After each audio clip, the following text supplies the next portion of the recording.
lost pit grip. Hit the wall, don't flinch, get savage. We race like chaos and package damage.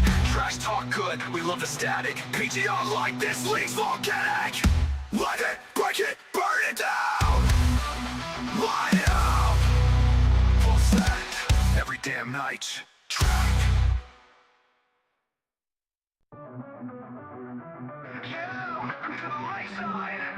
Fast lane misfits, grip tight, crash down. PGR, light it up!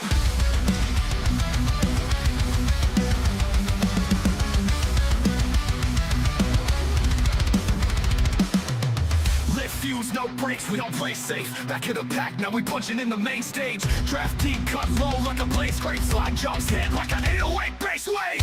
Rip it, break it, burn it down. Low roll dust in the crowd. Light it up. We don't stop, we blow past record clutch. Rip it, break it, burn it down. PGR in the rearview now. They ain't touch. Light it up. In the rearview now, they ain't touch. Light it up. On the doors with a death wish drift. Light it up. Light it up. Check a flag in a mosh pit grip. Hit the wall, don't flinch, get savage. We race like chaos and package damage. Trash talk good, we love the static. PGR like this, leaves volcanic. Light it, break it, burn it down. Spark that fight, light it up. Full set, every damn night.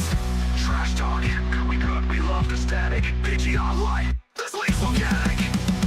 Light it up, spark that fight, light it up. Full set, every damn night.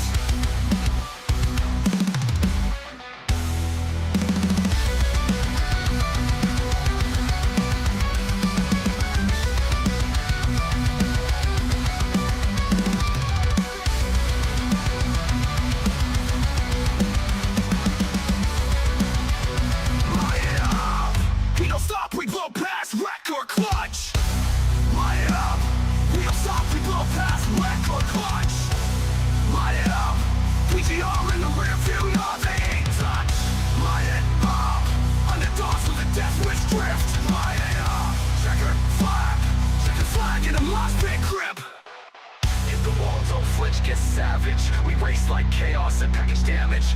Trash talk good, we love the static. PGR like this, leaves volcanic. Light it, break it, burn it down. Light it up. Full set, every damn night. Track.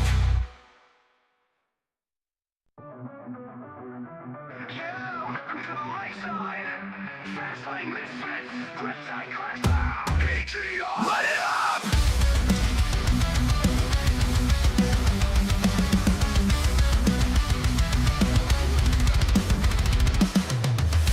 Fuse, no brakes, we don't play safe. Back of the pack, now we punching in the main stage. Draft deep, cut low like a blaze. Great slide jumps hit like an 808 bass wave.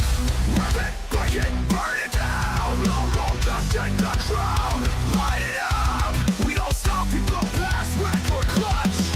Rip it, break it, burn it down. PGR in the rearview now. They ain't touch. Light it up. On the rearview now, they ain't touch. Light it up. On the doors with a death wish drift. Light it up. Light it up. Check a flag in a mosh pit grip. Hit the wall, don't flinch, get savage. We race like chaos and package damage. Trash talk good, we love the static. PGR like this, leaves volcanic. Light it, break it, burn it down. Spark that fight, light it up. Full set, every damn night. Trash talk, we good, we love the static. PGR light, this leaves volcanic. Light it up, spark that fight, light it up. Full set, every damn night.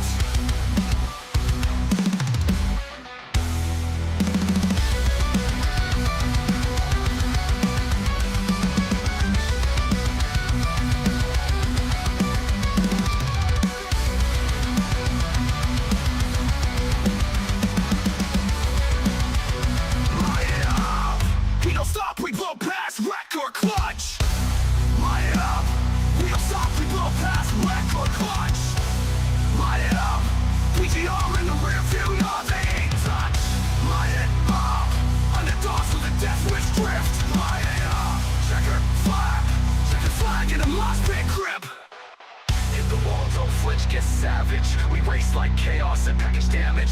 Trash talk good, we love the static. PGR like this league's volcanic. Light it, break it, burn it down. Light it up. Full send, every damn night. Track.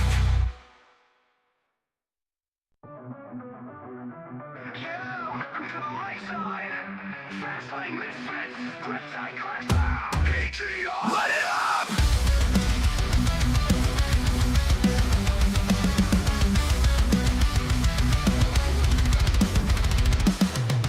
Lit fuse, no brakes, we don't play safe. Back of the pack, now we punching in the main stage. Draft deep, cut low like a blaze. Great slide jumps hit like an 808 bass wave. Rip it, break it, burn it down. Low roll dust in the crowd. Light it up, we don't stop, we blow past red or clutch. Let it, break it, burn it down. PGR in the rearview now. They ain't touch. Light it up. On the rearview now, they ain't touch. Light it up. On the doors with a death wish drift. Light it up. Light it up. Check a flag in a mosh pit grip. Hit the wall, don't flinch, get savage. We race like chaos and package damage. Trash talk good, we love the static. PGR like this league's volcanic. Light it, break it, burn it down. Spark that fight, light it up. Full set, every damn night. Trash talk, we good, we love the static. PGR light, this league's volcanic. Light it up, spark that fight, light it up. Full set, every damn night.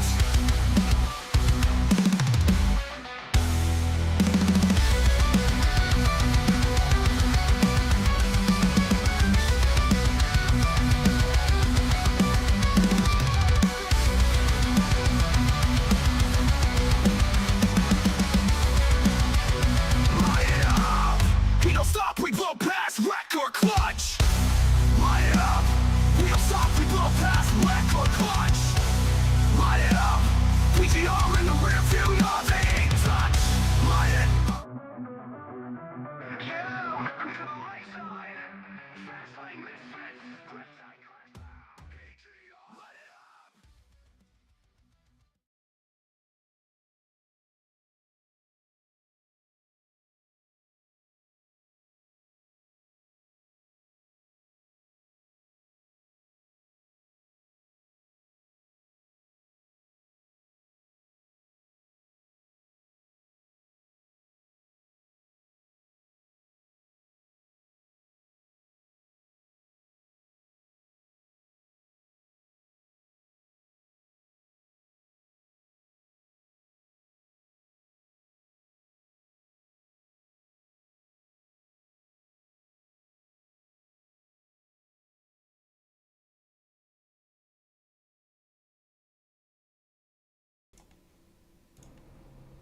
Mic check. Welcome in to the PGR Lite Series. Hopefully y'all have us now. Not sure why the broadcast was completely muted. Good little technical difficulties. It wouldn't be a Lite Series race without some technical difficulties. But it's round number 2 of the playoffs here tonight. We've got the Xfinity cars on tap for you for 55 laps. And we're going to go ahead and take you through tonight's starting grid. Richard Elliott on the pole in the number 02 car. Chris Melton, a winner and a playoff driver, here starting to his outside in second. Freddie Baznez in third. Asher Little fourth. Wyatt Gray fifth. Chase Mastretta sixth. Brian Hennings will be 7th, David Flanagan in 8th, Steve Sizemore 9th, and Brock Westmoreland will be starting in the 10th position. 11th, we have Matthew Stallnicht. Joshua McCullough will be 12th, Casey Sprinkle 13th, Steve Miles 14th, Cameron Hackett 15th, Evan Carlbon for the Jack Shack 16th, Nick Seipel 17th, Sean Corbett 18th, Jared Haynes for the Jack Shack 19th, and Ethan Collier will be starting 20th. Adam Young will be starting 21st, Austin Green 22nd, Axel Smith 23rd, Landon Favre. It's not Favre. For anyone that wants to check me on that, that's coming from a lifelong Packers fan. I know how to say his name. It's Favre, so we'll keep that in mind tonight. I'll probably mess it up at some point. 25th place will be John Darnell, the third. Cameron Craighead, 26th. Quentin Steinbach, 27th. Michael Wingo, 28th. Roger Hatcher, a new name to the series, 29th. Aubrey Thompson, 30th. Sterling Thess, 31st. Tucker McClendon, 32nd. Mark Vondell for McCullough Motorsports, 33rd. James Wagner for Roughneck Racing in 34th. And I believe that is all we have tonight. That is our field of 34 drivers here to take on the Xfinity Series cars here tonight. Now, if you look at the leaderboard right here, these drivers in green are still in the playoffs. The ones in red, they are Casey Sprinkle and Axel Smith. They are already eliminated from the playoffs, but they are there just to denote that they were still a participant in this season's playoffs. Unfortunately, they just couldn't get into the next round. But here tonight, the way this is going to work, the top 4 drivers out of those green guys on the leaderboard advance to the championship for next week. It's literally like the NASCAR championship race. It's just the highest driver wins the championship. Well, in this case, it's the highest 4 guys advance over the last 4 guys. So that's going to be really interesting to see how that pans out tonight. Joining me in the booth once again is Mr. Trevin Aswarnauth, and I think he'll like to take us away here for this green flag.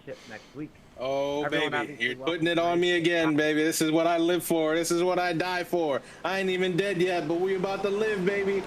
You already know it's Monday Night Light, baby, and we're coming through the tri-oval. We got Richard Elliott and Christopher Melton on the leaderboards up here taking us to the green.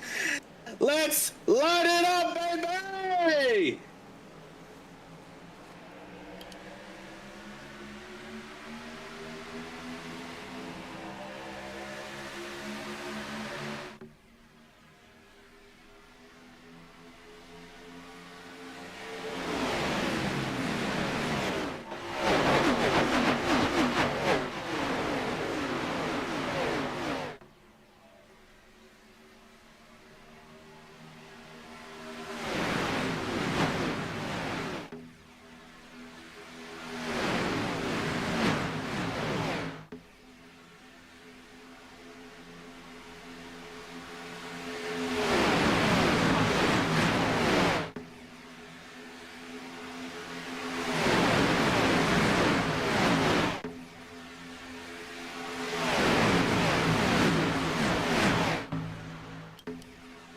Coming to complete lap number 1, we got Richard Elliott, Freddie Basnez battling for the lead. It looks like Basnez is going to have the edge in that Dollar Tree, that's a Menards paint scheme for Freddie Basnez down there on the bottom lane of the racetrack. He will lead lap number 1 with a push from a fellow playoff driver, Wyatt Gray, behind him. Looks like a pair of JGR teammates in the Xfinity Series out here, but that's not the case. We're here in the PGR Lite Series. So maybe JGR, maybe, who knows? They'll be expanding into Lite Series soon. Who knows? You never know what you're going to get here. I want to point something out, Trev. Casey Sprinkle did an interesting move there on lap number 1. He qualified pretty well. He just went all the way straight to the back of this field. We'll take a look at him. There he is. He just wants to ride around back here. Oh, yeah, baby. I guess we're going to go back to the topic of trends. The last few handful of races here, we've had nothing but wrecks. So maybe in good hindsight here, Casey went to the back to ride around a little bit. But here we go. This is what I'm telling you right now. The Xfinity car, I think it's a little bit of a reserve car. These cars tend to get gridlocked pretty well. And we're probably just going to ride here for the first couple of laps. Probably nothing big unless somebody does something crazy. But we're 3 wide right now with Chase Mastretta and David Flanagan on the outside trying to make that third line work. And we're 3 wide entering the backstretch. Yeah, already some 3 wide racing here, and it's what you tend to see with this car, as Trev alluded to.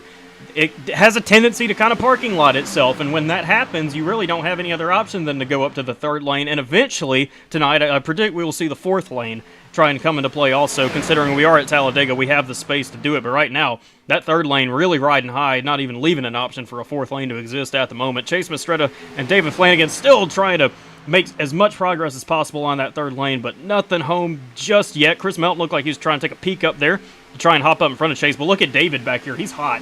He is already very hot behind Chase, trying to gather those temps and try and give him a surge down the back straightaway, I would presume, but right now it's just not materializing for these guys. Yeah, hot track temps tonight. It's reading 135 degrees track temp right now, so these cars are getting hot pretty quick. The outside line is going to do that same thing. It's going to move to the front and cycle to the back and forth and back and forth until either the middle line or the bottom line does something to where they can clear, and Chase is coming with a huge run on the outside. But that was a little shout out here. We're riding along. Everybody looks like they're taking their time. They're not pushing too hard. About Richard Elliott right there in the middle, mixing it up in the lead in the center, baby. Richard Elliott Richard Elliott, a native of Money Racing. I'm sorry, I already opened my first drink. And we're feeling pretty nice. Richard Elliott, an old head out here, man. He's basically an OG, and he knows how to get it done. So we're looking for good things for him tonight with Christopher Melton in line with him and Asher Little down in there in the middle. Freddie Basnez, he's gone. Freddie Basnez is gone. So, Was that Freddie? No, Yeah. no. That was Quentin Steinbach back there. Freddie Basnett just completely disappeared. I apologize. I just realized we need to put this race audio back on. These drivers talking about whatever's going on the racetrack, so we can do that. And Freddie's just gone. He absolutely just disappeared. Oh wait, is he back? I think he is, but here he is. Maybe? Yeah. Oh, he's crashed. Oh. Freddie Basnett's playoff driver has crashed here out of turn number 2. As a result of the blinking netcode, whatever just occurred to him, that's tough, but we'll go back up front for now. Chase Mastretta, the leader of the race, maybe over Richard Elliott. I think Richard might have just barely bipped him to lead in lap number 5. And look at the surge on the top side with a pair of Jack Shackers. David Flanagan and Evan Carlbon up there trying to make something happen. And that third lane is looking pretty competitive right now, Trev. It's one of those cases that we have some playoff drivers that are looking to transfer tonight, and the rest of the field, they ain't got nothing to lose. They're out here to win, baby, win and make some money. So expect some of these guys to probably try to just go and take it to the lead. The Jack Shack's up there on the third line. Shout out to the Jack Shack. Chase Mastretta in the middle, and of course, like I recognize, Richard Elliott leading the bottom. And these lines are just gonna swap back and forth. Everybody's hot, and like we talked about, a little bit of gridlock starting to show here early, but for hindsight, that's probably what we need right now. Get some green flag racing in. Hopefully, Freddie can get it back going, maybe with a caution or something. But hey, all week we've been seeing this car go green most of the time. So let's just hope and pray that either they take it green and we get a lot of racing. What a nice camera angle, by the way, Landon. That was beautiful. And let's just see what these boys do. Hopefully, we can get a good race. And I'm predicting, like you said, lane 4, baby. I'm waiting to call it. The first lane 4, I'm taking a shot. 4 wide. We're going to see it hopefully soon. It'll come eventually. We know that it's in all likelihood going to happen. Chris Melton's crashing, and we're all crashing. Big one. Axel Smith, Melton, Little, Haynes trying to wreck on the bottom side. More crashing behind this. Oh, my goodness. There's 20 different crashes. There's like 3 separate incidents that just occurred, but I'm assuming it was all the result of what happened to Christopher Melton as the lead pusher in the middle line of the racetrack. There's a look at Sterling Thess in the 26. Looks like Mark Von Dell might have got a piece. Cameron Craighead, maybe a little bit of one. That's another playoff driver involved. I'm trying to see who else. That Roger Hatcher. Also, Jared Haynes. Again, like you said, another playoff guy with some adversity. I don't think his damage is... Does he even have damage? Yeah. On the rear, maybe? Am I tripping? Or the side. I think it's on the side for Jared Haynes. Yeah, there it is. You can see it. Driver's door. Maybe a little rear as well. He's going to be okay. That damage isn't bad by any means. Let's go ahead and take a look at what just caused this. And we're going to focus this to begin with on the 52 of Chris Melton. Let's see if we can take this up top and get a quick look. So I'm wondering if he just blew up, Trev. I mean, that's the only explanation I can really think of for this. All of a sudden he slows down, and yeah, it's got to be. And he's going to go around. Beautiful paint scheme for Chris here tonight, but unfortunately, he takes his teammate with him in James Wagner. Oh my goodness! You're gonna have to watch that architect, and I think it was 25. Yeah, you know all too well about that, Landon. It looks like, if I'm not mistaken, maybe a ghost blown engine, because no smoke came out of that thing, but he definitely stopped in the middle of the backstretch. So, I mean, unfortunate. Hopefully that's not his night, but I mean, the way that it looked, looks like Melton might be done. And whoa, man! Oh, the ARCA brake! Oh no! Who is that in the 25? The 25. That's going to be Roger Hatcher just driving right into the crash, and I believe that is the 777 of Landon Favre that just got obliterated under the yellow flag, or not under the yellow flag. I shouldn't say that, but as kind of at the end of that, I mean, that was just absolutely brutal. I want to go back. Let's take a look next at Jared Haynes. I think we pretty much got the story of what happened to Chris Melton right here. Is he here? Race control, Mike Triscaro giving out a speech about ARCA braking. I'm trying to find. Bear with me. I'm trying to find where Jared Haynes went. He's kind of hiding from. There he is. All right. Here's a look at Jared, and obviously the bottom starts stacking up. Ooh, he kind of tries to shoot the gap, and he's just gonna get a little bit of a spin. I mean, that's not too crazy right there for Jared, or really anyone else involved. Sean Corbett, Michael Wingo gonna get away okay. Honestly, I believe the 30 of James Wagner is gonna get away pretty well from this also. But then there was something even further back from this. That's what we needed to try and find real quick. I'm gonna change this to this camera, and maybe we'll actually get a full story.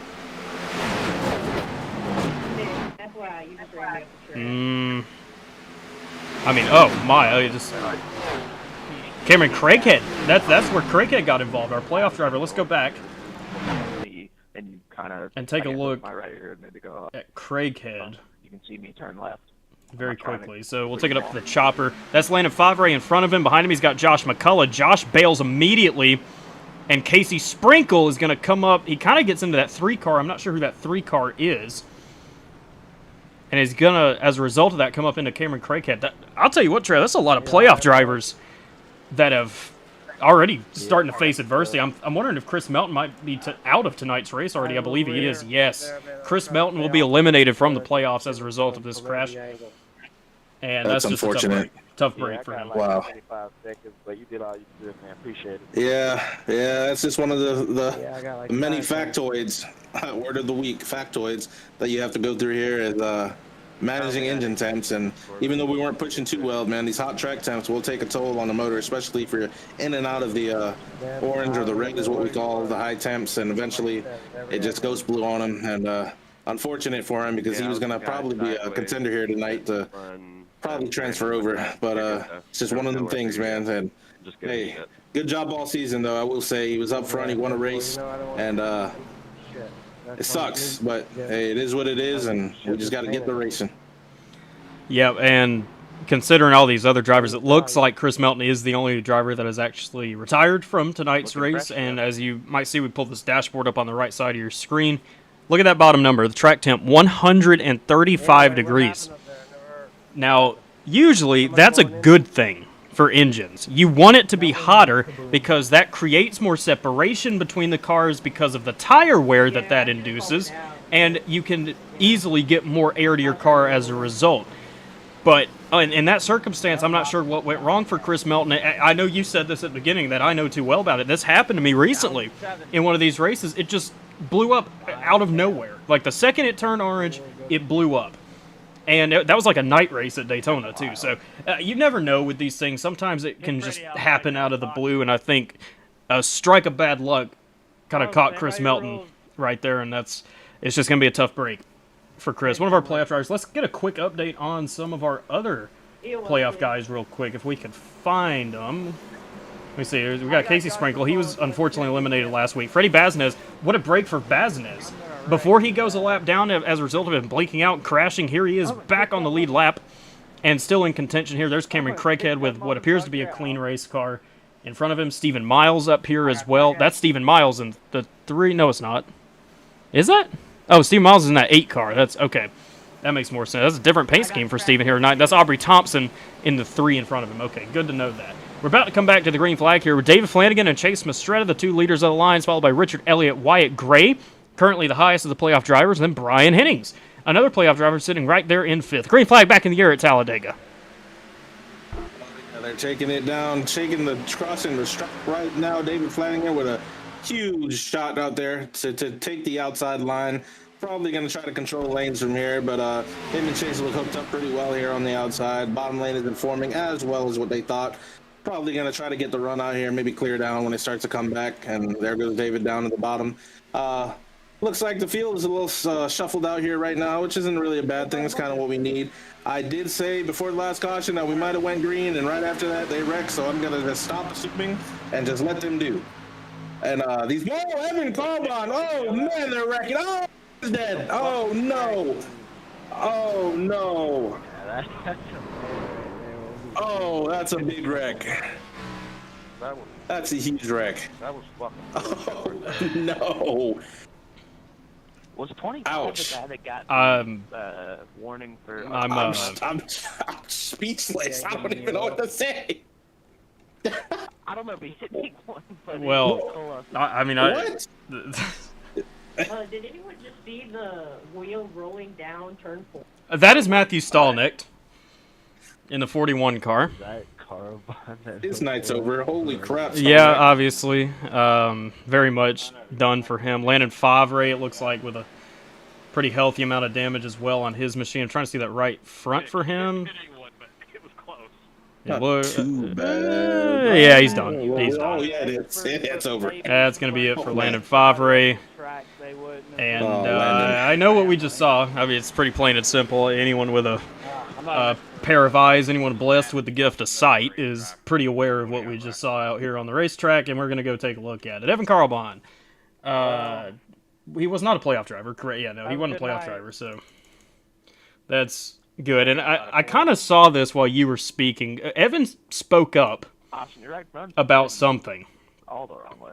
And then I looked where he was, and I saw him and Stallneck Doring right here.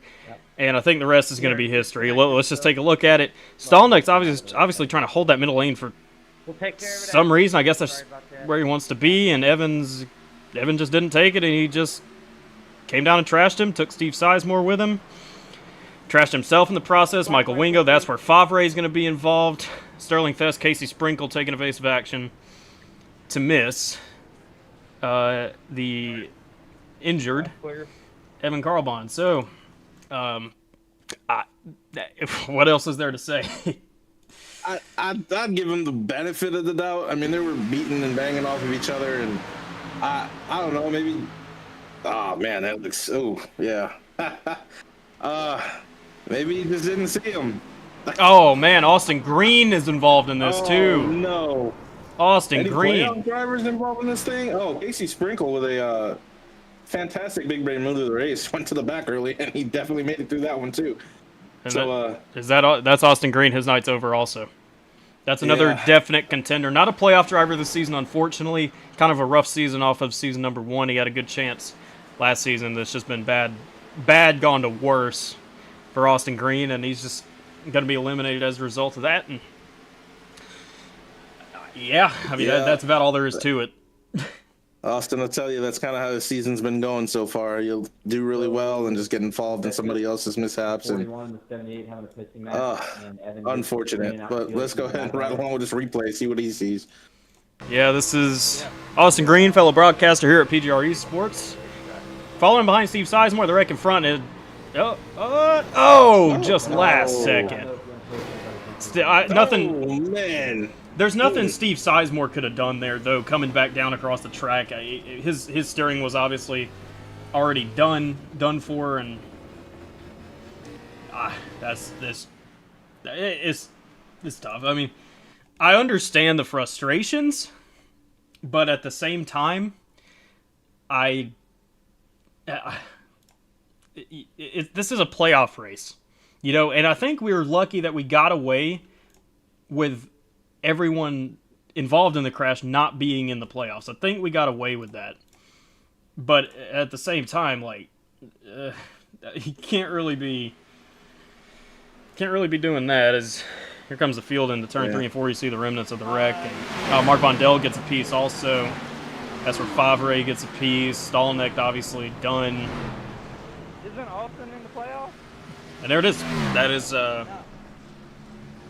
that's the story of what just occurred here for the second caution of this race. That's crazy, but that's insane. I would try to say at least something went wrong there, but I mean, I don't know what to say.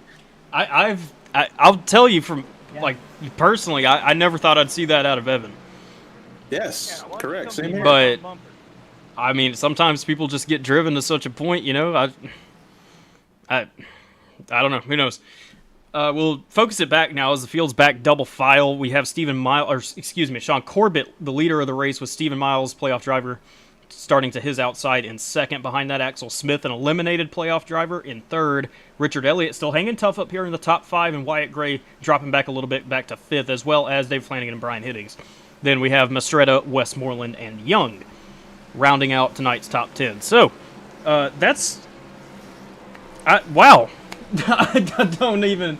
I'm just kind of speechless at what I just saw, mainly because of who it was. I genuinely, I never thought I'd see Evan do that, but who knows? Who knows? We still got 40 laps to go here. Yeah, maybe later on when he's out of the infield care center, we should probably try to hear from him and see what the hell went on there. But that's aside from the point. We're about to go green flag racing here. Hopefully for the trends. This is the third one. Trends. We're looking at trends. We're going to go green from here, right? All right, boys. Let's go ahead and lock it down tight. Let's get some racing out of this. So, Landon, go ahead and take it away, brother. Yeah, here we go. We got Steve Miles. I think Steve Miles is actually the leader of the race. Seems like he has chosen the top side of the racetrack. I'm not sure. One of them's the leader. We'll find out. Now he's backing up all of a sudden. What's going on? What's going on? Miles can't get his car started. He didn't. Oh, man. Huge stack. So, I guess he just couldn't get his car back started. He's going to get back in line just in time for the green flag to come back out. I mean, I guess he got his spot back. That was a strategy call right there, boys. Yeah. Shout out to Steven. I don't know what that was, but boy, you got in line and you're gone. Hell yeah, stack up the field and take it to the front. I know that's probably not what you meant to do, but on TV, that's what it looked like. So, yeah, Steven. Yeah, how about that? And it worked for him. He's up here in second place, pushing Sean Corbett. How about Axel Smith? Unfortunately taken out of the playoffs 2 weeks ago, but he says, I want to go back up here and try and win me one of these races. He's been close a couple times before here in the Light Series, and right now he's going to be the leader of the race. He's got Sean Corbett underneath him. He's got Wyatt Gray pushing him. Another playoff driver, and Brian Hennings. Really, our three playoff drivers have really kind of risen to the top right here in Wyatt Gray, Stephen Miles, and Brian Hennings. And Freddie Basnett is trying to work his way back up here. As you can see him about 7th in line in the outside lane of the racetrack. And we're 16 laps in, Trev. Look at the field. Look what we're down to already as a result of 2 crashes that have occurred so far in this race. And we're down to, I mean, I don't know. What do we got, like 20-something cars left? I know we only started with 34, but still. Yep, started with 34, and we have, 27 cars on the lead lap? I'm mistaken if I'm wrong, but I think, 26 cars on the lead lap. So, I mean, cautions breed cautions is what they say, but, I mean, the pack is thin down, so I don't know. Maybe this is best for the rest of the cars that are left. Maybe we go green from here. Let's see what they do, because that's a big chunk of the field. Oh, wow. Look at Wyatt Gray decides to split Axel Smith and take it 4 wide. He's going to bring Brian Hennings with him, and what a help that is to David Flanagan. Maybe not. Freddie left him. And we're going to crash, everybody. Wrecking. What are we doing? I mean, honestly, what are we doing? Why the fuck you guys arc a brake, bro? Just hit the brakes. It's not that hard. That was massive. Holy shit. I'm sorry. I'm just confused. We're on lap 17, and all these playoff drivers just racing like, why? I don't know. Whatever. We're gonna go back and take a look at it. And this was truly the big one right here. Oh, sorry, that was from the last caution. Let's go back to this. Yeah, dude, I saw you got on the. We're looking at Tucker McClendon for some reason, but we need to be looking at Wyatt Gray, one of our playoff drivers, and Freddie Basnett got killed officially in this one. It appears, and I don't know. I mean, I have a word in my head for this, Trev, and I'll probably say it when we're done looking at the replays. But here we are with 4 wide, and ooh. All right, let's back this up. Back this up. We gotta back this up. So you can't hold a line, although you don't cause direct. But Miles kind of comes up into Wyatt right there, just based off of that view, and that's gonna take Basnett and Hennings and everybody else. Steinbach, Young, Thompson, Flanagan. Black clear. Hold on. I want to see if we can get a better view of this. Yeah, this one should work right here. So Miles pushes Corbett. They kind of just meet right there. Miles is riding a little bit high, but Wyatt's coming down at the same time. And look at the job the 74 Brian Hennings does. Look at him. He was immediately on the brakes, doing everything he could to avoid this. And he's going to tank slap the wall right there, and that's probably the end of his playoff hopes too. I'm just confused. I really don't understand why we're doing this early in the race, and we've still got 40 laps to go, and we're only 1 week away from the championship race. It's just extremely perplexing to me why this is happening. But I mean, let's just get. You know what? We're gonna back this all the way up. That's what we're gonna do. We're gonna all the way back. We saw this already. I know I keep interrupting you, Trev. I'm sorry, but look at this. Wyatt Gray goes to split Axel Smith, and he does so successfully. Axel's holding it just fine, and he's going to find a home up there in what is technically the 4th lane, and now David Flanagan's hung out, and then we start crashing. I mean, it's lap 17. It's literally lap 17. Look at Aubrey Thompson. His night's done. We haven't seen him race one of these in a minute. Adam Young's night is probably done too. Someone we've seen run well in the series. David Flanagan might be okay. But, I mean, Freddie Basnez got absolutely rocked. And I don't know what to say. I don't know, man. I've seen Wyatt try to peek out on Asher there the last lap, and it wasn't clear, and he finally got him in the triangle, and that's just kind of where it started. Looks like it's a product of the 4 wide, and maybe Steven not knowing there were 4 wide. Hopefully there was a little more space, just kind of not really missing the bottom, but just kind of drifting up a little bit. Well, he did get Sean Corbett a little sideways, so maybe that's kind of a product of that too. But I mean, like you said, man, it's early. We haven't even had a fuel run or anything like that, or anything necessary to even make it that close. And what are we, four wrecks in now? 4? Yeah, and I'm with you, man. I don't know what we're doing, but we're trying. That's big hopes for some playoff drivers too that have been eliminated. Freddie's eliminated pretty much, I would assume. Hennings took a huge hit. Melton took a huge hit or blew up. And I mean, that's what we had 8 drivers trying to transfer, and then that's like 3 of them already out. Or sorry, 4 drivers trying to transfer out of the 8, and that's 3 of them already out. So, I mean, playoff driver wise, that's probably what they want to see, but racing wise, that's definitely not what we're looking for right now. But I mean, one could only hope that hopefully from here, I need to stop saying it. Hopefully from here, we could probably take this all the way. But yeah, man, it's just unfortunate. I really love these cars, and it's hoping to see some good racing. But I mean, it's still early too. I mean, so I don't know, man. I'm trying to piece something together. I don't know what to say. This is just astonishing. I think I can go ahead and use the word that I was going to say. I mean, it's embarrassing. It's embarrassing that this is happening. This car is not hard. It's not difficult by any means. And as a result of how easy it is to drive, that's why we see everyone get parking lotted and everything. And the desperation comes when you're trying to split somebody. And what I don't know. It is what it is.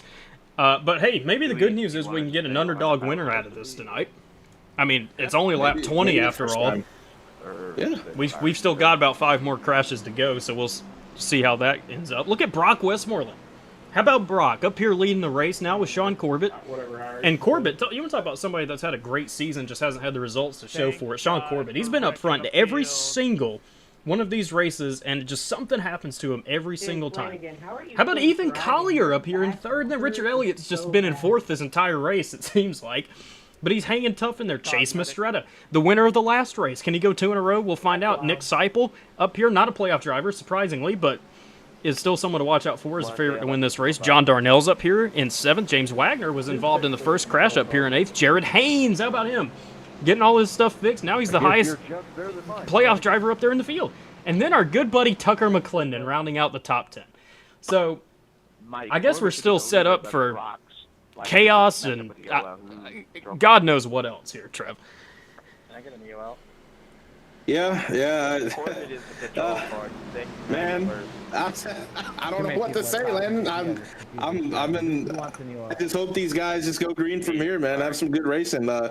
Hey, Brock Westmoreland with a clean car. Love to see it, man. There are some clean cars out here, we will say. A lot of guys missed some of these wrecks, got some damaged fits, but there are some cars that are definitely been avoiding the wrecks. So, I mean, hey, that's a strategy. That's part of the game. This is what we do. Sometimes we get involved in these type of things. Sometimes we don't. So, looks like here we're about to go take it green. Corbett's on the outside. Brock Westmoreland to his inside. I think Corbett's probably the leader. Looks like it. So, let's go ahead and take it green and see where we go from here, boys. Well, here we go. Green flag back in the air at Talladega to take lap number 21. And I think everyone hopes we get some green flag racing out of this, and I don't know, I guess we'll find out. Sean Corbett with a massive jump on that restart, easily going to clear it back down in front of Brock Westmoreland. Brock has an opportunity to go up if he wants to, and I mean, honestly, he can if he wants, but I don't really see a reason in doing that right now. I mean, there's about 3 cars left in the race. You might as well just stay where you are and wait for these green flag pit stops, because if we wreck from here, I mean, that's going to be truly embarrassing. Look at the racetrack, Trev. Look at this. There's only 10 cars in the lead pack left. We started with 34. We're down to 22 that are even still on the racetrack.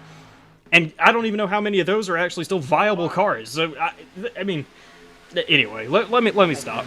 Richard Elliott to the lead with Nick Seipel leading the outside lane now with the 33 of Ethan Collier in tow behind him. And Chase Mistretta deciding he wants to go up to the top side of the racetrack, be third in line. And I don't know what Chase is going to do here. I know he wants to go 2 in a row. That'd be great for Chase to do that. And he's in a pretty solid position to do that.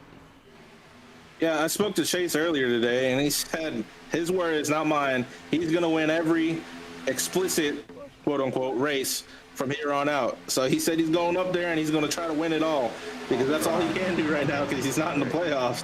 So he's going to try to win it all. That's his goal. So watch for him to make some crazy moves, get up there, maybe lead the lines. I do want to make a quick mention for people that were asking in the chat. Stephen Miles was accredited with the EOL, so he was accredited with the causing the wreck. So just for the people out there watching, I'm reading through the chat right now, trying to respond to people, talk to them, and whatnot. And that's just some info from Race Control that we got here earlier. And yeah, man, we got what? I'd say about a handful of cars, about 10 cars here in this lead pack, duking and diving out. Top, middle, even a third, trying to make something happen. So, I mean, hopefully here we can probably get something going green. Maybe a green flag pit stop would be nice, but weed some of this stuff out, stretch it out, and yeah, as I said, Chase Mistretta, and then who is that? Is that Simple Sick Nipple to the outside with a block, massive block, coming right back down to side draft Richard Elliott and Sean Corbett, heading into 3 and 4. Yeah, Chase wasn't exactly pleased about it, it didn't sound like. Sounds like he started screaming at him and promptly got his chat muted by the sounds of it. So, I mean, I understand why Nick did that. Nothing against Ethan Collier, but that's not a name that we regularly see, so he doesn't really know how he can trust Ethan Collier here in terms of being a good pusher that can clear him to the front of this pack. But he does know Chase Mistretta, and he knows Chase can actually push and get him up there, so I guess that's what he was trying to go for there, and it just didn't work out. Maybe a little bit of a going a little high there on the block, and that's what Chase was mad about. I'm not sure. Right now, Chase is trying everything he can with that third lane. It's just not going anywhere. He only has one other car, James Wagner in the 30, with great run for James, but they need somebody else up there. Right now, they just don't have it, because there's only, actually, you know what? Let's go through and count. 8, 10, 11...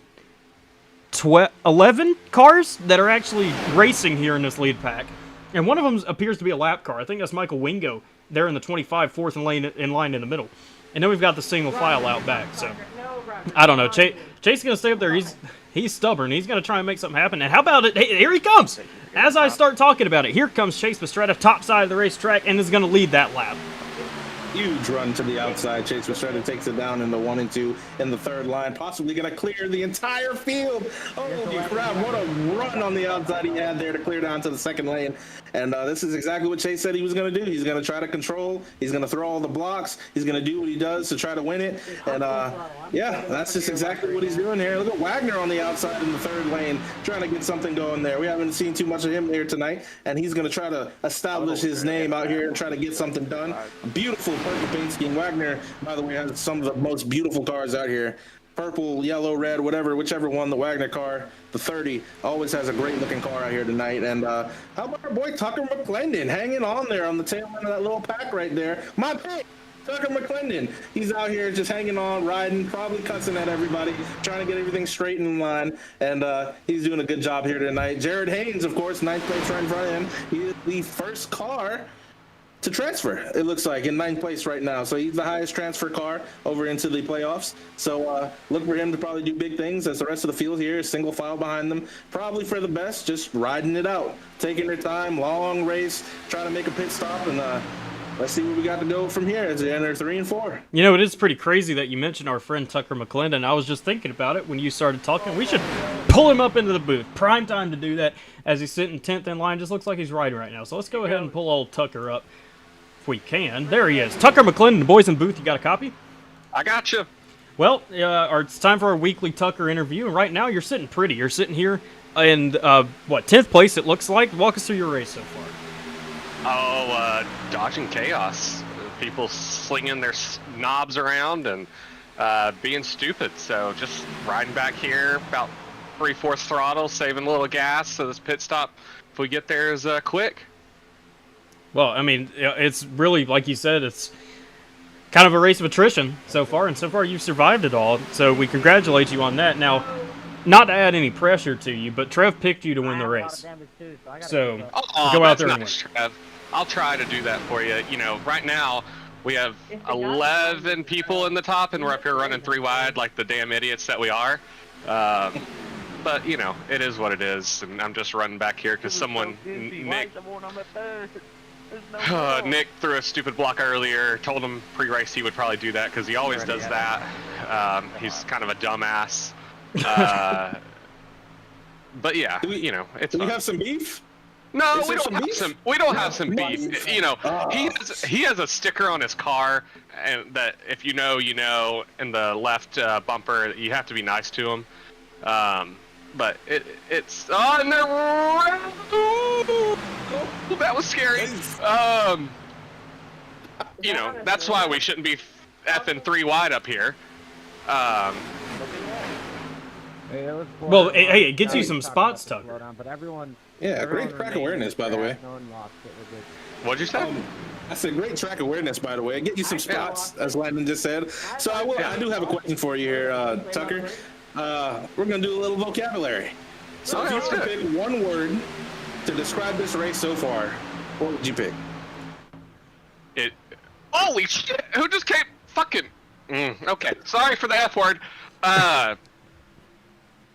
Almost got fucking. Damn it! I said it again. Shit show. One word, shit show. Hell yeah. I mean, that's fair enough. Is Dawson in the booth? Oh, Dawson is up here. Dawson's here. Oh, and Austin's up here too. It's a party. Oh boy, it's a party up here now, Tucker. We're having a Were you at the game? I was not. I was at the game last night. I decided not to go tonight, and look what happened. Yeah, yeah. All right, well, Trev, I love you. I love you too, Tucker. You're my pick. You go up there and win it, baby. You better go. I'm gonna take this Tennessee Volunteer Ford Fusion to the front of the 9 cars that are still alive, and try to place. If I don't cash in this shit, I'm gonna retire. Hey, I've cashed in 2 PGR Thursday races in a row. Look at that shit, boys. I'm not a donator anymore. Okay, well, I'm gonna drink some beer. Damn right, Tucker. Damn right. Well, go up there and win it, Tucker. We'll hopefully be talking to you after the race. All right. Hey, we got 8 laps of gas. Just to let y'all know for you analytical people up there. Perfect. Larry McReynolds, if you want a Larry McNugget. We appreciate that. Nuggets, actually. Thank you, Tucker. We'll see you later. You're gonna win. All right. Love y'all. Love you. The ever eloquent Tucker McClendon up here in the booth with us, and we appreciate that. But like I said, how about this? It started with just me and Trev. Dawson joined in, as he has been doing for the past few light races, and then we're joined by Austin Green, who unfortunately was taken out as a result of some extracurriculars. Shenanigans? On the racetrack. Some shenanigans, yeah, as one might say. And I wonder what Austin's take was on that. Well, I don't think you want to hear opinions right now, but I figured I'd hop up here. It sounds like you guys are having more fun than we were down there, so. Austin, I got a question. Do we got any beef? Is what I want to know. I don't think I got any, but I think Carlbon and Stallneck do. Yeah, they do. Boy, yeah, they do. That was a interesting wreck, which unfortunately took you out of the race here tonight. In great power comes great responsibility, quoted from Spider-Man. We got Big Hick and Mean Green up in the booth here with us right now. So hey, we got all the PGR's broadcasters, and I'm just a colored commentator out here just helping out. And nice to hear from you guys, man. It's been a while, Trev. To be fully honest, it's been a while since the. Is it cocky to call us the Dream Team? I don't mean it by any offense, Landon, but it's been a while since the original PGR Dream Team got up here together. Budget Dream Team. Don't forget. Budget. Well, yeah.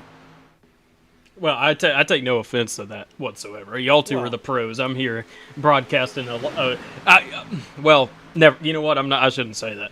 I was about to say something towards the quality of light races as of recent, but at least it's a good race now.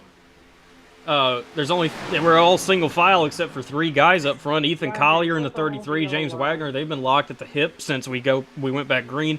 Michael Wingo is a lap machine, but he is up here trying to get his lap back the old-fashioned way. Chase Mistretta, as he called out, trying to call his shot. He said he was going to win all these races. Right now, he's in the lead of it. A little bit of a surge from Ethan Collier topside, but as Tucker alluded to, we're about to come up to pit stops, Trev. So how's that going to change this dynamic? Chase, what do you got on? Oh yeah, baby. And it's with pit stops, it's either gonna come one or two things. Either we're gonna kill each other and wreck, or we're gonna spread out the field, and that's what I'm looking for. Hopefully in the next few laps they're gonna bring it down here. It looks like the rest of the field has gotten single file.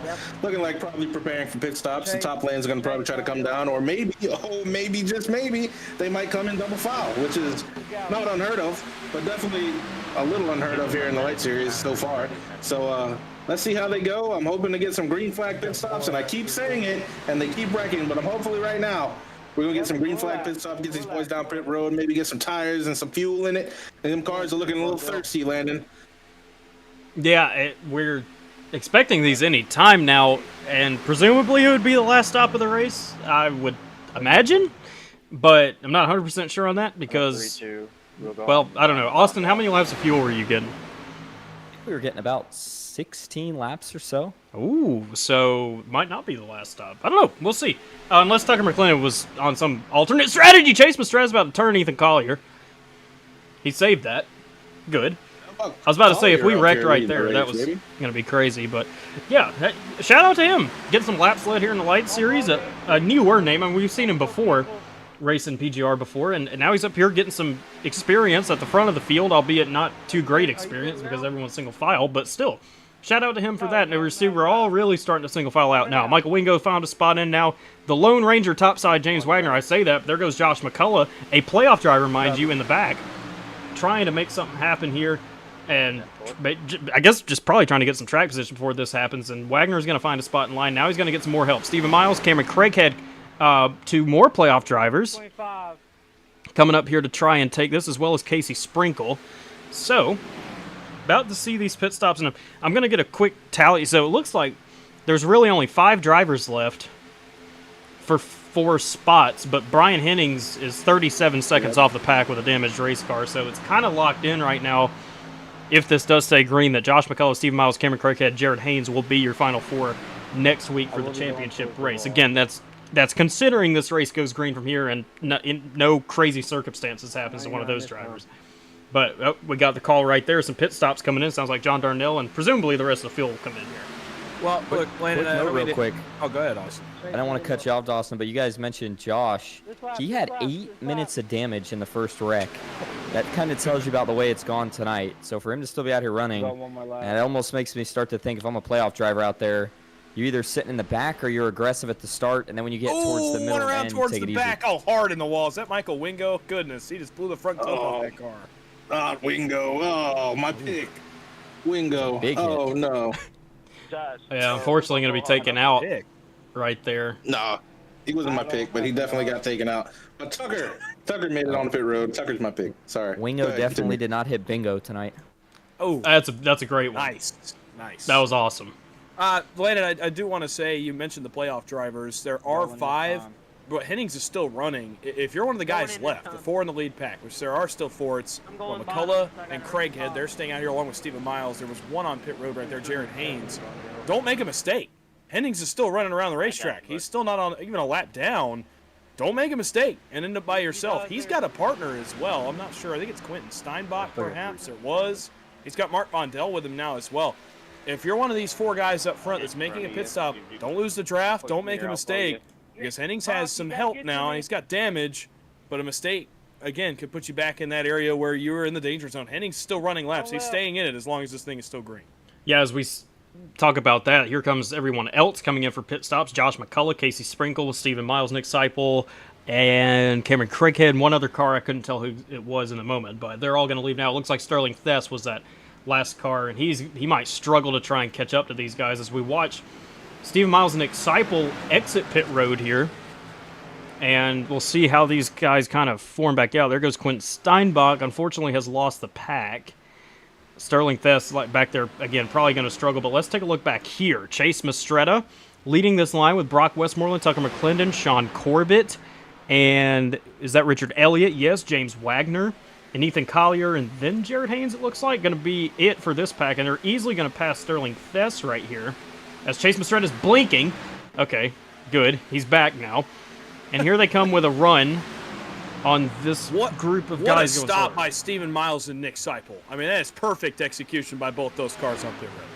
Yeah, it is. They're going to be in control of this now. I would say, Chase. Interesting decision. Looks like he decided to stay. I can't tell that is behind Craighead, even though he's got a little bit of rear damage. I thought he'd go right by. Yeah, I mean, yeah, but oh no, never mind. He's screaming on the radio. It sounds like he blocked him. Oh boy. It didn't look to me like he blocked him, but he sure seems to think so. Well, here we go. What are we going to do here? He's going to Chase doesn't go with him. He's going to hang him out. Chase hangs out Cameron Craighead, and he's going to go with Josh McCullough and Casey Sprinkle instead. Well, the group is all backpacked together now. It looks like the only casualty of these green flag pit stops will be Sterling Thess, maybe? Yeah. John Darnell as well. John Darnell, yes. Back on that second pit stop. Yeah. He was actually the car that turned Michael Wingo, by the way. As soon as they pulled down, he tagged Wingo, and that's what sent him into the wall. Well, that's unfortunate. There, look at Cameron Craighead desperately trying to find a place in line, and it's just not working out for him. You see Chase Mistretta. That's hilarious. You got to keep your composure here. If you're Craighead, though, you're still in the playoffs at this point. Don't do something dumb. Keep your head. Go all the way to the back of the line. You can ride around for the last 16 laps, and or you can get some help because somebody jumps out there and helps you, and that's exactly what Tucker McClendon's going to do with 15 to go. And you hear it too. Casey said he's saving fuel, guys. Oh yeah, look at these leaders. Look how fast Craighead's coming up to the leaders. Yeah, that's true, but well, 1 second, Trev. Austin said there was only 16 laps of fuel, and these guys pit. They need like 2 laps here. I don't know if they can save that. Well, and that's I think what Craighead and McClendon and Thess have realized is we're going to force the pace up. We're going to make them go faster and force them to burn fuel. I don't know if they didn't get enough in their cars or they just realized, hey, we can't make it either, and we don't want to let them save. And now, look, Seipel and a couple of other cars picking up their pace, and it's going to split the pack in two, the guys that want to save. This is a genius from those 3 cars up front. Yeah, and I will say, as we just saw, Stephen Miles and Sick Nipple, had 1 lap of fuel extra than the rest of the field. So it's probably doable for them to save that amount of fuel. To, what do you say, about 2 laps they needed to save, so maybe a little bit under that? So maybe it's doable for them to make it. I don't even know if it's going to be a 1-stop for them. It's probably going to be a 2-stop, but I don't know. It's interesting to see how this is going to work out with fuel mileage now coming into play, which we would have never thought that was going to happen tonight. But fuel mileage is the name of the game here tonight. So see how these boys turn out. Well, I'll tell you what I'm seeing here. This really has the feel of a race that's going to end up going green. I feel like there's going to be some sort of split strategy that's going to come out of this. Like, as you say, okay, Stephen Miles and Nick Seipel, this is what they wanted. They were slowing the pace down. It lets, as a result, Cameron Craighead, Tucker McClendon, a couple others decide we want to go back up here and try and make something happen. Well, that's just helping their efforts and saving their strategy even more and gaining their advantage even further. With that, they already had that lap on everybody else of Mistretta and all these other guys, Westmoreland, Corbett, etc. They have that, and they got that track position out of pit road. It's just looking golden for Stephen Miles and Nick Seipel right now. And Tucker McClendon, I mean, look at him. He's like pulling away from everybody. And I will point out also Sterling Thess, someone I thought he was completely out of the pack. The pace has slowed so much. Look at him. He's about to be the leader of the race here in a second. So this is where it gets really weird when it comes to racing in terms of the strategy. What are we going to do? How much can you save? And will you have to end up making another pit stop? We'll find out. Well, it's interesting. It's a trade-off to me, Landon. I understand where you're coming from, the advantage a little bit of being in the draft, but you also can't drag as much throttle. You can't lift quite as much with these guys up front. Now Craighead is starting to push the back of the 00. They are pushing pace. It got, I mean, almost a second faster when those 2 got out front. So in the one sense, yeah, you're able to draft, but in the other sense, these guys will drive away. If they can get lined up, these cars that don't want to save will easily drive away. And then at that point, if you can't save, I mean, you're cooked. Your race is over. And it's a bit of a trade-off. I understand where you're coming from, but also you can't run quite as slow. You don't have as much control over the pace if you're now Miles, Seipel, any of those guys trying to save gas. Yeah, that's 100% true. And looking at this dashboard, look at Tucker McClendon's speed. He's down to 174. He's realizing this. He's now trying to control this pace. And that's why, as you see, on this outside lane. That's Sterling Thess in the 26, Asher Little in the 01. Asher Little's a lap car. But they are holding pace with Asher, not even pushing him, and are actually faster than Tucker McClendon as they go by right here. Look at Steven Miles. Now he wants that track position back. He's going to go back up there with him, and so does Nick Seipel. Now Thess clears down. He's now the leader of the race. The X factor here being Asher Little, just kind of a lap car, now leading this outside line with a damaged car, mind you. Look at all the damage on the nose of Asher Little. I don't know. This is just one of those weird things. It always gets weird when we start talking about this fuel strategy, Trevin, like what we're actually going to do, how much can be saved, and who's going to sort it out, who's going to decide they want to lead this race. Yeah, and as we say that, look at the juking and jiving that's going on right now. We now have an established middle lane, which was non-existent like 1 lap ago. So obviously these boys have found something now. Maybe they just don't want to ride around anymore. Maybe they just want to race. And look at Chase with a huge run coming from the middle to the third line on the outside, looking to maybe try to get to the front here. But these boys went back racing. I don't know if they're listening to the broadcast or something, but we're now 3 wide again here as we were just 2 laps ago, single file saving fuel. So I don't know. Die clears down. I'll tell you what, Trev, there's one of 2 things that's happened in the field. Either they've looked at the fuel gauge and they've realized they can make it, or they've looked at the fuel gauge and realized they cannot make it. One of the 2 has happened over the last lap and a half. And the first driver to realize it, I think, was Chase Mistretta, because he was like a bull in a china shop coming through that middle lane, up to the third, back down in the middle. He's got good help behind him as well. A couple good cars. Jared Haynes is here. Notably, guys, Jared Haynes has a teammate in this pack now, the lap car of David Flanagan for the Jack Shack. Couple Jack Shack cars, a couple of their teammates further back. It's getting interesting, but I'm telling you, they looked at the gas gauge and realized they either are way short or they are good to go, and I reckon it's probably the former. Well, Dawson, you talk about teammates. I'm sorry, Austin, but you talk about these teammates. Nick Seipel. Oh, well, now look at Chase. Chase now is backing back out of it. Chase is short. Yeah, he's obviously short if he's doing that. He is going to go back there and hardcore safe. So is Richard Elliott as he dives down to the bottom side of the racetrack, going to leave it for Steven Miles. But on the topic of teammates, Steven Miles, obviously a playoff driver here. He has a teammate, Nick Seipel, behind him also.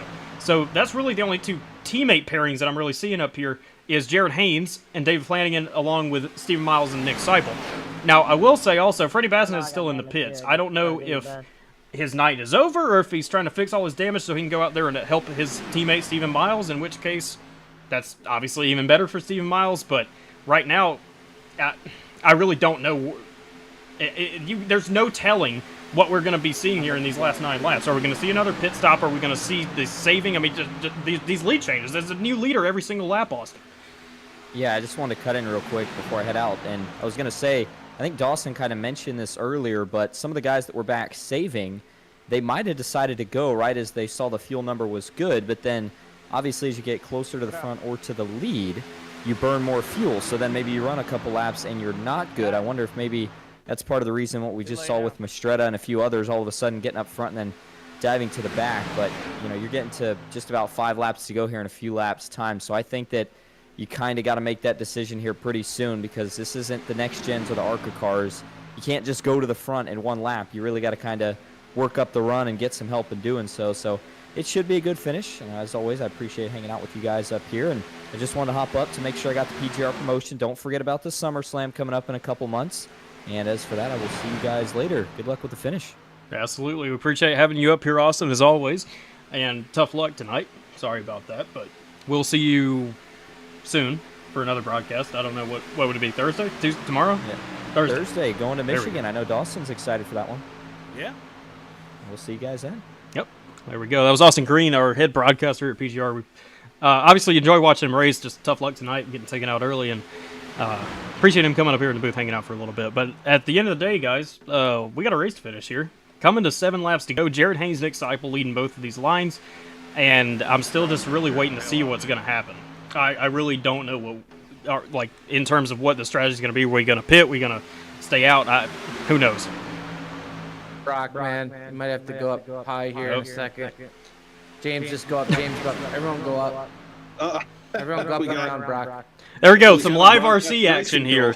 Live race control on the live broadcast mic. That's what I'm talking about. I think Mr. Mike forgot, or somehow unbound his push to mute in Discord. And forgot to mute his mic. Forgot to mute his mic. Yep. Yeah, Mike forgot to mute his mic. How about that? There it is. I got it. It took me a second right there. But Back up front, coming to 6 to go, Jared Haynes. Casey Sprinkle now with a little bit of an advantage on the bottom side of the racetrack. Casey Sprinkle, look at the rear end of his car. It's destroyed. But here he is hanging up here, hanging tough, and trying to push Jared Haynes to this. And Ethan Collier's still hanging up here. 6 laps to go this time, Trev, and they're all still staying out. Get a little racy here. Oh, yeah, baby. And now it's a chess game. Now these boys are going to figure out what they're going to do.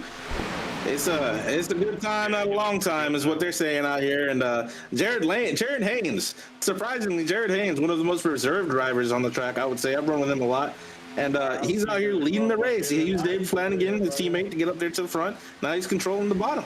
So maybe, like you said, we're in the space of where they're just going to run it until it's dry. And they're going to take it down pit road and hopefully get the pit here. It doesn't look like they're going to pit anytime soon with them being double filed as they are. And they're racing. They're back to racing again, side by side. Nick Sipple, Sick Nipple on the outside. Jared Haynes leading the bottom.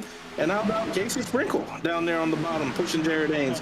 And what about, who did we keep saying that was up there? Collier out there just manhandling it. He's up here. He's been up here all race almost up front, leading the outside or leading the outside, and he's been up here just doing his thing. Virtually, I would say, not to take it wrong, an unknown kind of sorta, but he's up here doing his thing. So shout out to him and Corbin and McCullough, 5th and 6th right there behind them. So these boys are out here just doing their thing, running some laps. Hopefully 5 to go. Maybe they might. I don't know, man. This is going to be close just from where they pitted. They pitted on, it looks like lap 29? Is that right? Lap 36? I'm sorry. Yeah, lap 36 is when they pitted, so they're going to be extra close here trying to make it. So let's see what they do here. Dawson, what are your thoughts, brother? This is fascinating, Trev. I love fuel mileage races. My Tuesday Next Gen series that I call had one a couple weeks ago, and it's fascinating to watch guys try to figure out if they can make 3 extra laps and then realize they can't. Oh, my goodness. Chase Mistretta, Sterling Thess, certainly not going to be making any friends anytime soon between the 8 and the 26. The 8 through the center to try to get 4th in line. He's behind Craighead, blocked back to the top. Seipel. It's fascinating, though. Who's going to make it? Oh, my goodness. Thess and a lap car almost getting together back there. 10 rows or 8 rows deep. But no, this is fascinating. Who's got enough? Does anybody have enough? Every time it's like, are they going to pit? Are they going to stay out? Oh, well, we're going to crash instead. He saves it. Haynes is dirt tracking it on the bottom, and everybody keeps it straight. Come the fuck on. Well, there we go. Jared's not happy about it. Nick Seipel with a big lead right here, but that's not good news for him. He's going to be eaten alive in a second by Josh McCullough, Cameron Craighead, and here comes Josh. What a move, topside. He juked out Nick Seipel, and now he's going to be picked up by Ethan Collier. He's getting driven through him, and there goes Craighead. He's around. Is that a yellow flag? It will be. Oh, man. Oh, why'd we throw the yellow? Oh, boy. I mean, that's great news for Cameron Craighead, but Tell you the other person that loves seeing that, Landon, is Brian Hennings. Yes. That gives him a chance, and there was a playoff driver involved as well. that is good news for Brian, but it is good news also for Cameron that the fact the caution came out. I only saw one car go around there. I didn't think we were actually going to get a yellow flag, but we have a caution. We're going to have one attempt at an overtime finish here to decide it all. And honestly, we knew it was coming. And this might... Never mind. I was about to say this might throw the question of fuel into a complete jeopardy, but even if they save or come in and pit, I don't know. Well, I mean, we'll watch a replay first, I'm sure, but I do question if anyone will try to gamble here. Yeah, I know.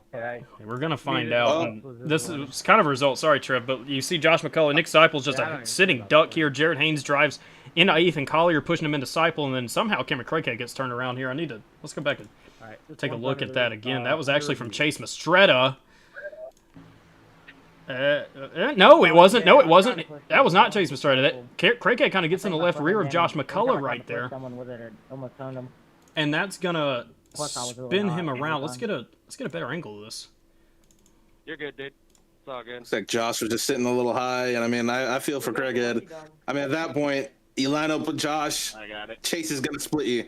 So, I mean, at that point, man, you're better off just taking your chances, just sending it to the bottom. But, I mean, unfortunate. It doesn't take him out of the race, but definitely track position is key. So, one of the playoff drivers here. But he shouldn't have anything to worry about just based off where Hennings is right now. It looks like he's one of the multiple cars lap down. If these cars come in here to pit and they all pit and nobody stays out, Brian Hennings is back on the lead lap. So let's see what goes on here, man. Interesting strategy is going to have to happen here. Taking an onboard look here of Nick Seipel. And just nothing Nick can do in that situation. He just had the 48 come right across his bumper, give him a little bit of nose damage here. Inevitably, it looks like everyone's staying out except Stephen Miles and Nick Seipel. We'll go back live real quick just to take a look at this. Here's the two leaders. There's Seipel with a lot of nose damage and Stephen Miles. Everyone else is in the pits, coming in to make sure that they're good for this restart. But remember, Seipel and Miles, they went that extra lap under the green flag pit stop, so that's why they're probably staying out here and running the risk of that running out here coming to the white flag. But we'll see. Let's go back and get a couple more replays of this. From Collier and Jared's perspective, and their out their windshield and everything, just the way everyone was moving up front. They couldn't see what was going on when they started pushing, and Collier got pushed into the leader there on the bottom. Boys, I wondered if Chase was going to get called for that. He is not going to be, and I don't know. It puts him in contention to win. I think I would agree with you, Trev. I think he's lucky to avoid a penalty right there.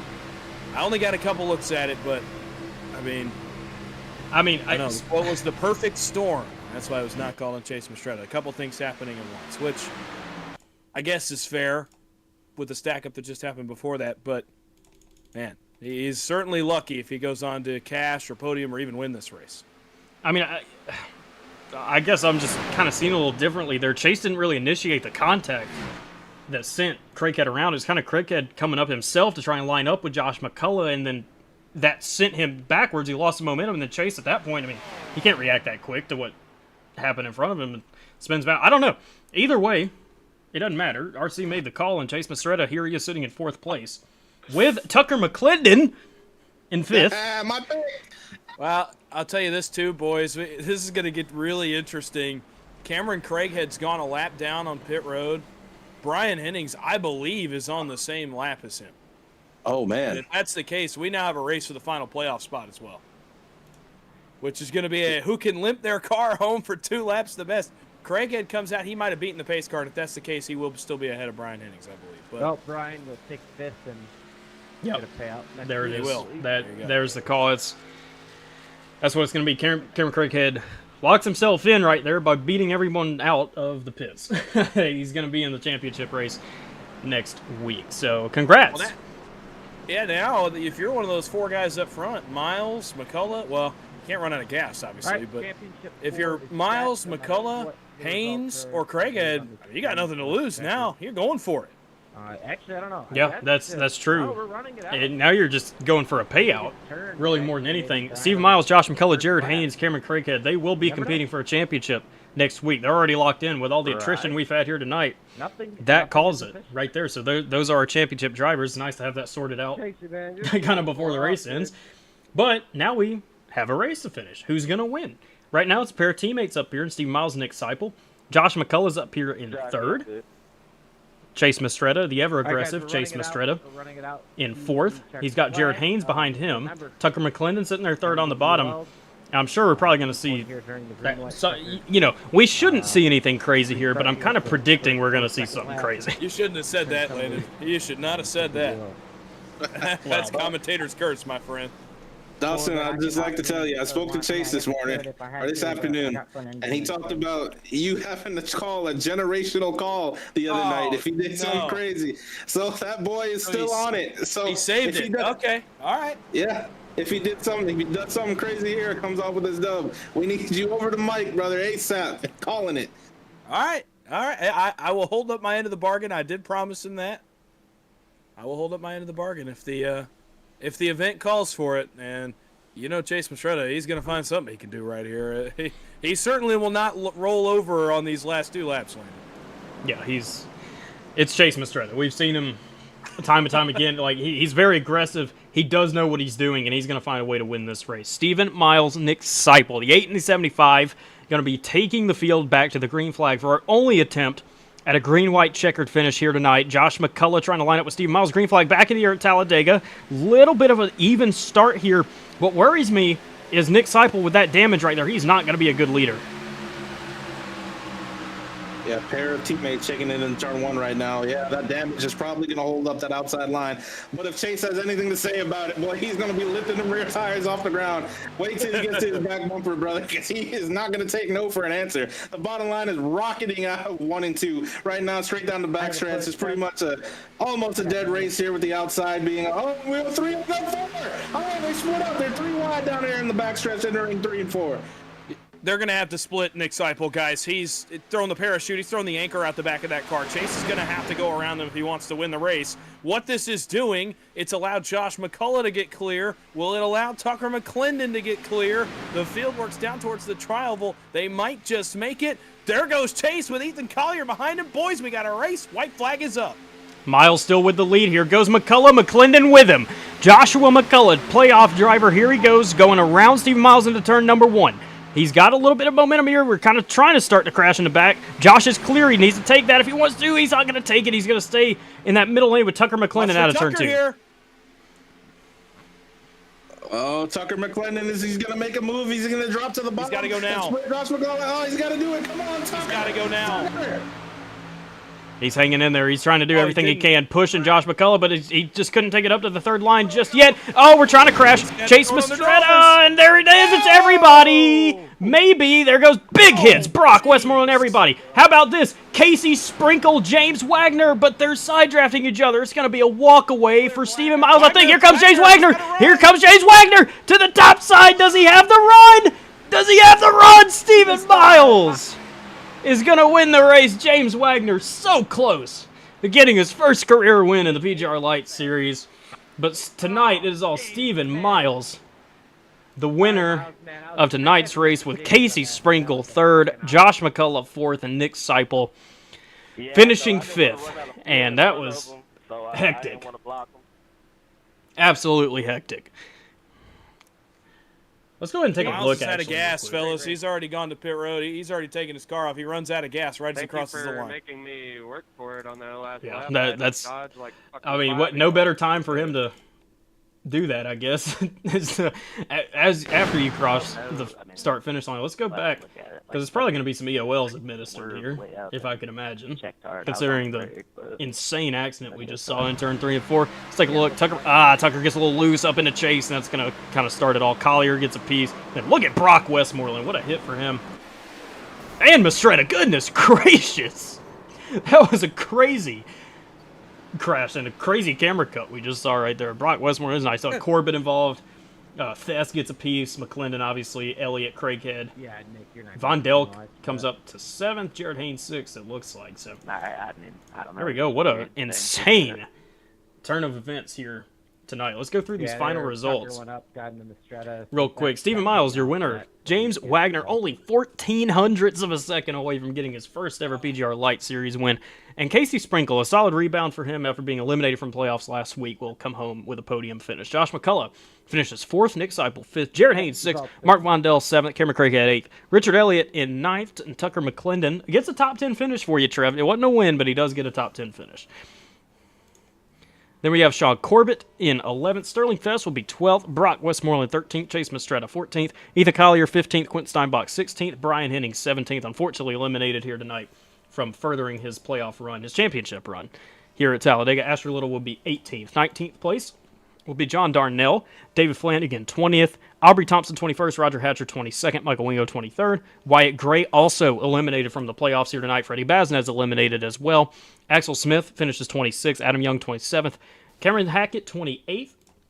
29th will be Austin Green. Matthew Stallnick 30th. Landon Favre 31st. Evan Carlbon 32nd. Steve Sizemore 33rd. And Chris Melton, unfortunately, the final playoff driver eliminated here tonight. So we are going to go ahead and move this back up to the top, and we'll grab your top 3 finishers for interviews. Stick with us.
Welcome back to Talladega Superspeedway at the conclusion of race number 9, round number 2 of the VRX Lite Series playoffs here tonight, where the winner of tonight's race was Stephen Miles, was just barely able to cross the line with enough fuel in his car. We'll go ahead and pull him up right now. Stephen Miles, boys in the booth, you have a copy?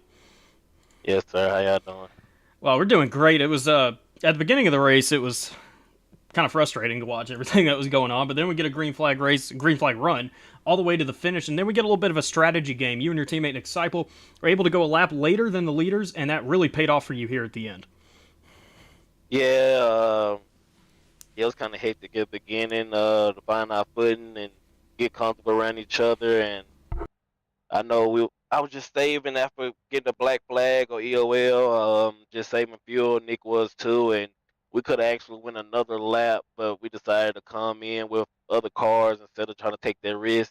And it ended up paying out for us, man. We love green flag pit stops because it kind of separate the field from the people that can actually execute it and who can. And right there, nobody wanted to lead, especially me or Nick, and we just letting people go by and trying to save, and felt like just trying to make it to the white flag and go crazy then, or because I didn't think most of the field could probably even make it then. So when that caution came out, it kind of hurt us. But right then we was like we just set our bed and we just stayed out. And I mean, I was at 0.00 right there in the trial oval. That's the reason I didn't throw a block on James. I would have been happy if he had won, man. Win is not everything to me. Just really trying to make it to the next round. So. Well, and you did that very effectively here tonight. You will be racing for a championship next Monday night in the Lite Series, and what will be your final season in the Lite Series, as that was already determined that you and a couple others would not be competing in this anymore, so you obviously want to go out with a bang. What are your predictions for next week? I don't even want to bring no bad luck. You know how bad luck take us playoffs drivers off, so I don't have any predictions, man. We're going to go in there like we did today. We're going to run a league race wherever we're going to be at, and we're going to try to hop in here and make the race and try to get a championship. That's all we can do. There we go. That's Stephen Miles, our winner here tonight. Go ahead and give out your thanks and your shout-outs. Appreciate you, Landon, Trev, all y'all that broadcast, and do a good job at it. Do the best I can with this type of racing. Appreciate my mom, my dad, all the people that supported me, my girl and everybody, and most of all, God, man. And thank Nick Sipple, and sorry for Freddie getting wrecked out, my teammates, man, but that'll be it. I thank Triscaro. Thank Triscaro for running the show. There we go. Congrats to Stephen Miles for winning race number 9 here tonight in the PGR Lite Series. Thanks for talking to us. Congrats. Thank you. Next up, we will pull up Mr. James Wagner, a podium finish so close to a win here tonight, and Dawson Wise is going to stand by with him. Yeah, hey, James, it's the boys in the booth. You got a copy? Yeah, I got you. Well, a good run for you. Obviously, I've been in that position before. I know how much it stings to come one spot short, but missed a couple wrecks on the last lap. Positive momentum, a good finish, and hey, nice payday on top of it. Never hurts. Take us through your race, and most importantly, of course, the last lap, the chaotic last lap that even gave you a shot to win this one. Yeah, first of all, I got to thank my teammates because they've been giving me hell for the past couple months because I always run in the back because I always try to avoid shit, but I get took out all the time. But I told them I was going to start trying a little harder, try to get up front, and that was my thought all night, try to get to the front. And it was a little short. Well, look, nonetheless, we got to talk about the positive momentum and kind of what you take from this and, go forward. Is this the beginning of something? Kind of, what does this feel like as a driver? Does it feel like a breakthrough for you? It feels like one for us up here, kind of a, hey, the luck finally went your way. The chips finally fell your way tonight. Yeah, you came up a little bit short, but again, in the money, that's that little bit short of winning. That's some progress. That's a breakthrough in the luck department. I got to feel like for you. Oh, yeah. It feels pretty good, and I'm going to try to carry this over to Thursday, so I know I can do it, I just got to do it. Well, actually, quick follow-up now that you mention it. Thursday, different track, kind of a different element for those of us at PGR. Michigan, a place that I love, and Austin talked about it earlier. I love Michigan a lot. What's the confidence level? Kind of, where do you feel like you're at compared to some of the drivers we're going to see in the field on Thursday night? I'm pretty good at Michigan, but, there's a lot of talent, so I just do the best I could do, I guess. We're certainly looking forward to it. Look, a second place finish for you tonight. Before we let you go, want to give you a chance. Any thank you shout outs you'd like to give? Yeah, I'd like to thank all my teammates at Roughneck. There's so many, I can't really name them all, but they know who they are. Y'all know who they are. I'd like to thank y'all for the broadcast, PGR, for allowing me to run this. I'd like to thank my father at Wagner's Welding. Just my mom, my boys, just everybody. I mean, just even everybody that races, because without them, these races couldn't happen. So, yeah, that's about it. I absolutely agree with that last shout out. But look, regardless, congratulations on the second place finish. Go enjoy it. Go celebrate. We'll talk to you soon. Yeah, appreciate it. That's the word from our second place finisher, James Wagner, here tonight. And next up, we got our third place finisher, Casey Sprinkle. A solid run for him, and Trev stands by with him. Hey, Casey, it's Trevin in the booth. You got a copy, brother? Yes, sir, I do. Casey, the Sprinkler Sprinkle. I'm going to start calling you the Sprinkler here on the broadcast, boy, because I seen you on the back stretch. You were P7, and you came through that wreck like a sprinkler, like water. And you glided through that little wreck that happened right there, and you got you a P3, brother. You wanna tell us what went on there in the last lap and how you made it through that wreck? I mean, whenever I was on the outside for that final restart, I just dropped down because Ethan jumped up in front of me. I knew I had damage, and I figured they were gonna wreck because there was going to be a third line, so I wanted to be on the bottom, and I had damage anyway. But then I just kept working my way up, got third in line on the bottom, or second in line, and then the wreck happened in turn 3. I got through that, and I thought I was going to have a real shot whenever James got behind me, but he kind of went underneath me, stuck it in there. Triscaro called it. It was fine. He said it was fine. I'm going below the yellow in quotations, which I don't mind at all. I mean, I got third, but they looked at that, so yeah, and then I got basically from there I just got third, so yeah, pretty fun. Oh yeah, man, can't be mad at making a little money here in the VRX Lite Series. We did see earlier that you started a little bit up front and you just went straight to the back on like lap 1. So was that pretty much your strategy? Was just to stay out all the wrecks and just try to make your way through the field, and hopefully, like you did, you cashed tonight, got a third place? Yeah, basically. But what was funny is the first wreck, I actually ran into the back of my teammate. One of the first wrecks, and I got 6 minutes of damage. I got 5 minutes of it fixed. I had a minute and 30 seconds front end and back end on that. I mean, ever since the second and final caution. So, but I think I avoided every other wreck but the first one. But still. Oh yeah, man. I mean, that's what you got to do. You got to stick it out, and you got to fix that car, and you got to hope you get back to the front or even somewhere you can cash on the last lap. You got any sponsors or any teammates you want to shout out here for the broadcast?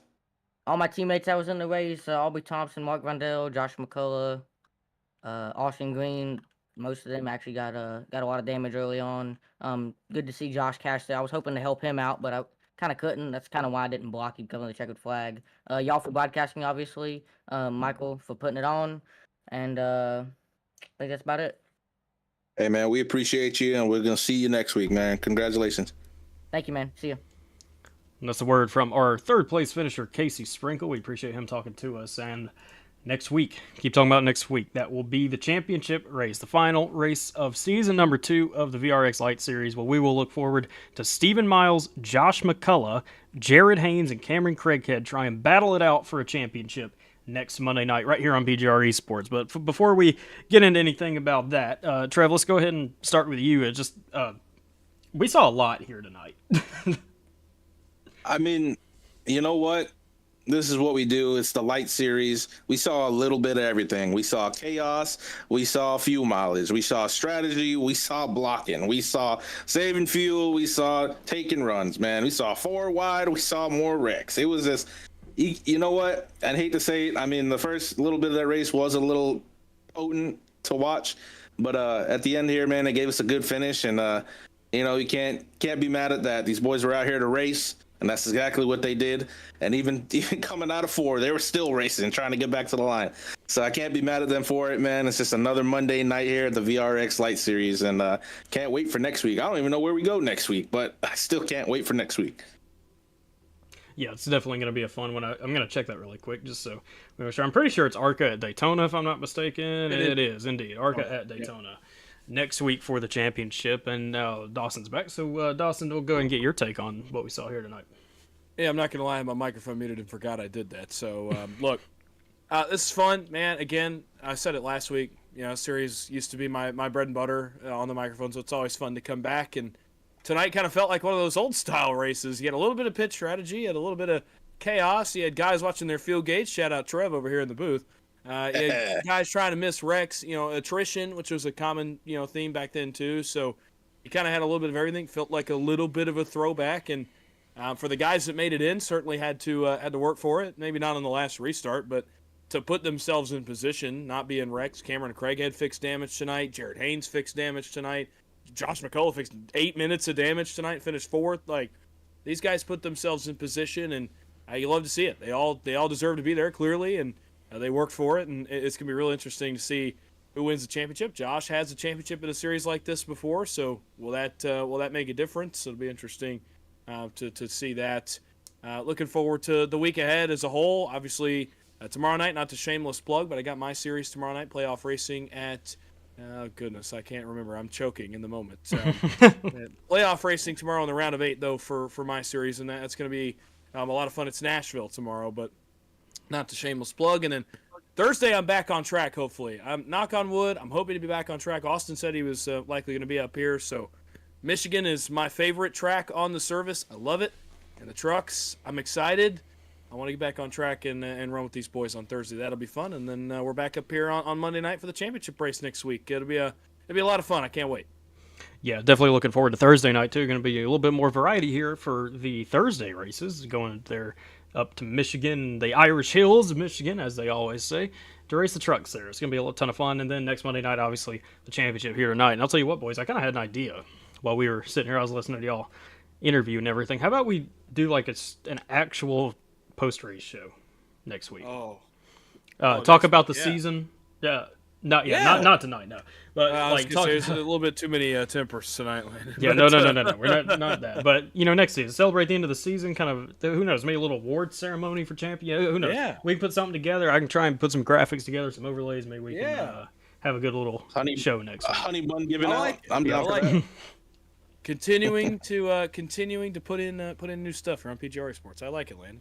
Yeah, we're gonna see if we can try and get that sorted out. It's I have a busy week coming up, so I'm gonna try and probably right after this try and start up something for next week. But like I said, that'll be next week, and we hopefully will have all of you back tuning in tonight and watch the championship next Monday night. So we appreciate all of you tuning in here tonight. We always appreciate everybody tuning in to every race that we broadcast on PGR eSports, and I appreciate Dawson and Trev coming up here, joining me in the booth once more to call a Lite Series race, and we will see y'all next Monday night. Take care.